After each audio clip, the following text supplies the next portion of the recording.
అందరికీ నమస్కారం అండి. పద్మిని పొత్తూరి ఛానల్‌కి స్వాగతం అండి. పెద్దవాళ్ళకి ఎండాకాలం నీరసం రాకుండా ఉండటం కోసం గోధుమ నూక జావ ఎలా చేసుకోవాలో చూపిస్తానండి. ముందుగా ఒక గ్లాసు నీళ్లు పోసి అందులో సగం గ్లాసు రవ్వ వేడి నీళ్ళు తెరలడంతోనే చిటికెడు ఉప్పేసి ఈ రవ్వ వేసి బాగా కలియపెట్టేయాలండి. కాసేపటికి నీళ్ళు ఇంకిపోతాయి.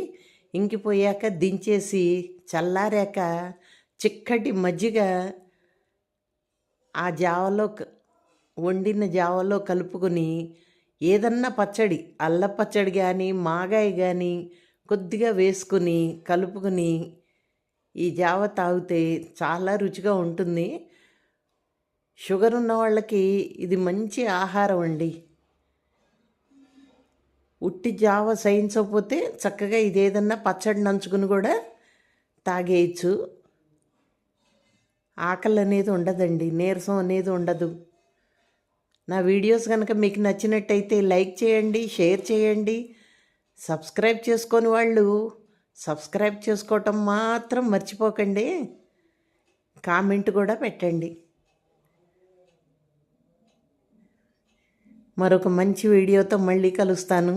మీ పద్మిని పొత్తూరి.